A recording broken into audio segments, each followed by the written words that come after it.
Assalamualaikum warahmatullahi wabarakatuh. Saya Nadila Radistia Budiana dari kelas 12 MIPA 1 akan mempresentasikan Bersatu dalam Keragaman dan Demokrasi. Bersatu dalam keragaman. Dalam tradisi Islam, Al-Quran menegaskan hal ini. Pluralitas, kebinekaan, keragaman, perbedaan, dan kemajemukan merupakan sunatullah atau ketetapan Allah. Keragaman terlihat dalam setiap penciptaan, binatang dan tumbuhan, hal gaib dan hal nyata. Keragaman juga terjadi baik pada pemahaman, ide, pemikiran, doktrin-doktrin, kecenderungan-kecenderungan, maupun ras, jenis kelamin, bahasa, suku, bangsa, negara, agama, dan sebagainya. Demokrasi dan syura. Pertama, demokrasi. Secara kebahasaan, demokrasi terdiri atas dua rangkaian kata, yaitu demos yang berarti rakyat dan kratos yang berarti kekuasaan. Secara istilah, kata demokrasi ini dapat ditinjau dari dua segi makna. Pertama, demokrasi dipahami sebagai suatu konsep yang berkembang dalam kehidupan politik pemerintah, yang di dalamnya terdapat penolakan terhadap adanya kekuasaan yang terkonsentrasi pada satu orang dan menghendaki peletakan kekuasaan di tangan orang banyak atau rakyat, baik secara langsung maupun dalam perwakilan.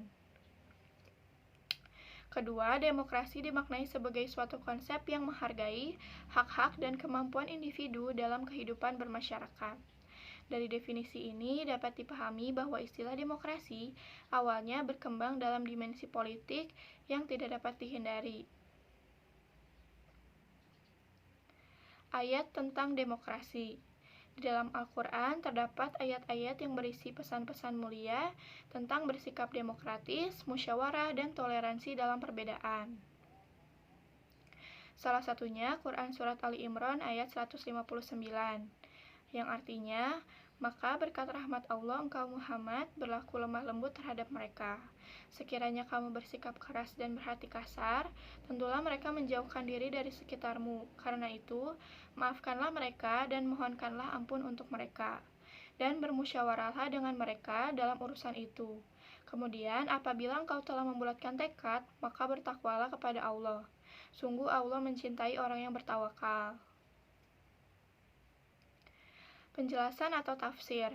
Ayat di atas menjelaskan bahwa meskipun dalam keadaan genting, seperti terjadinya pelanggaran yang dilakukan oleh sebagian kaum muslimin dalam perang Uhud, sehingga menyebabkan kaum muslimin menderita kekalahan. Tetapi Rasulullah tetap lemah lembut dan tidak marah terhadap para pelanggar, bahkan memaafkan dan memohonkan ampun untuk mereka. Dalam ayat di atas tertera 3 sifat dan sikap yang secara berurutan disebut dan diperintahkan untuk dilaksanakan sebelum bermusyawarah, yaitu lemah lembut, tidak kasar, dan tidak berhati keras. Meskipun ayat tersebut berbicara dalam konteks perang Uhud, tetapi esensi sifat-sifat tersebut harus dimiliki dan diterapkan oleh setiap muslim, terutama ketika hendak bermusyawarah. Yang kedua, syura.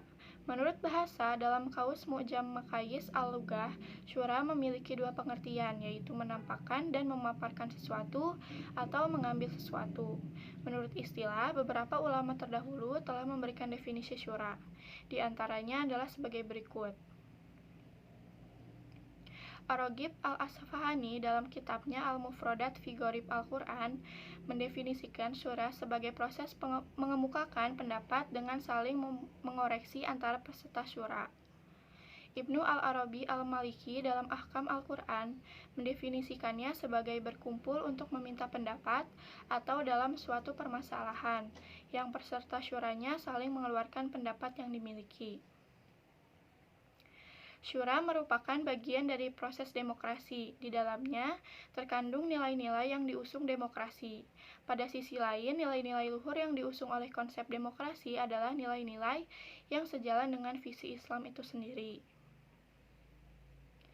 Menerapkan perilaku mulia, bersikap demokratis sesuai pesan Quran Surat Ali Imran ayat 159 dengan cara menerapkan perilaku demokratis antara lain sebagai berikut. Pertama, bersikap lemah lembut jika hendak menyampaikan pendapat atau tidak berkata kasar maupun bersikap kasar. Yang kedua, menghargai pendapat orang lain. Yang ketiga, berlapang dada untuk saling memaafkan. Yang keempat, memohonkan ampun untuk saudara-saudara yang bersalah. Yang kelima, menerima keputusan bersama atau hasil musyawarah dengan ikhlas. Sekian presentasi dari saya, mohon maaf bila ada kekurangan. Wassalamualaikum warahmatullahi wabarakatuh.